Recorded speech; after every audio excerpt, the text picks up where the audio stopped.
Hello everyone, কেমন আছেন সবাই? আশা করছি সবাই ভালো আছেন। আমিও মোটামুটি ভালোই আছি। আজকে আপনাদের ভিডিওটা শুরুর প্রথমে আমি কয়েকটা প্রশ্নের উত্তর দেব, তারপরে আমি কিছু বলবো।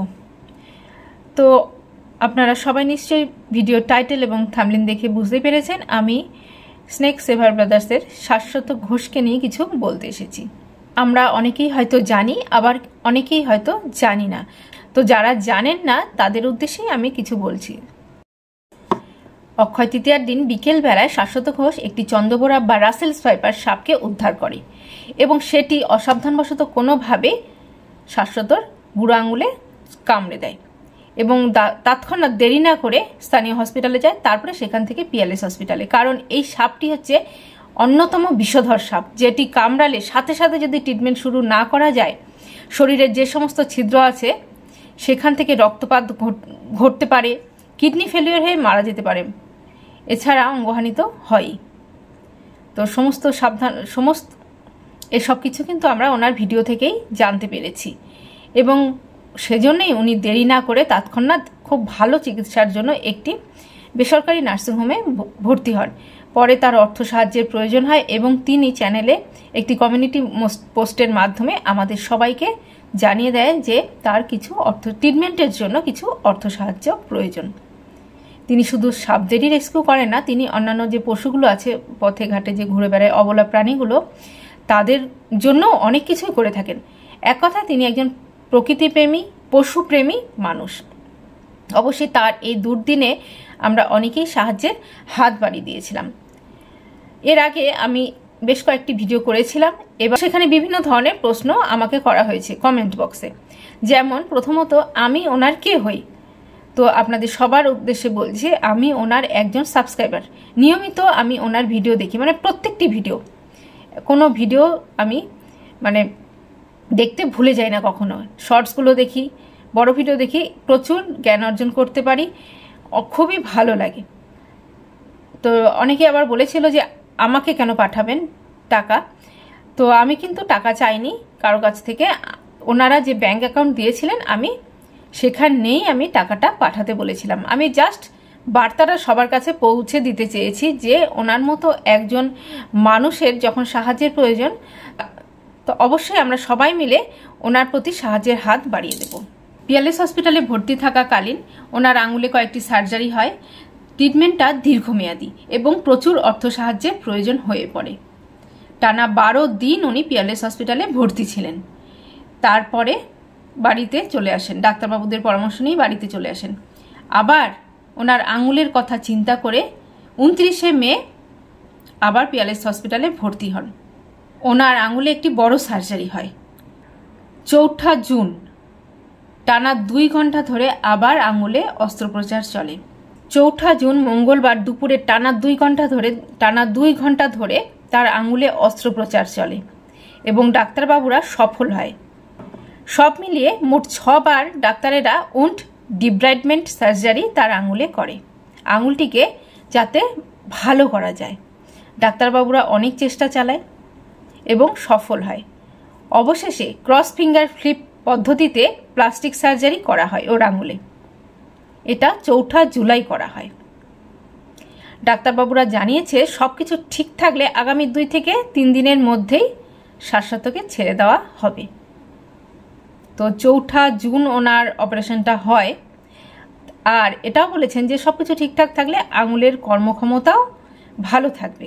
দীর্ঘমেয়াদী চিকিৎসার মধ্যেই ওকে এখন থাকতে হবে এবং আমাদের সবার আমরা যে প্রে করেছি, আমরা বড়দের আশীর্বাদে এবং সবার শুভকামনায় আবার ওর আঙুলটাকে আমরা ফিরে পেয়েছি। এটা আমাদের সবার জন্য অনেক বড় একটা খুশির খবর। তো এটা হলো লাস্ট আপডেট। কিন্তু এই সার্জারি হওয়ার পরে ডাক্তাররা ওনাকে ছেড়ে দিয়েছেন, উনি বাড়িতে আছেন, কেমন আছেন এরপরে আর কোনো আমরা আপডেট পাইনি, কোনো কমিউনিটি পোস্ট আসেনি। আশা করছি তিনি ভালোই আছেন এবং খুব তাড়াতাড়ি আমাদের সামনে তিনি কোনো বার্তা দেবেন। আমরা সবাই অধীর আগ্রহে অপেক্ষা করছি যে তিনি কেমন আছেন এটা জানার জন্যে।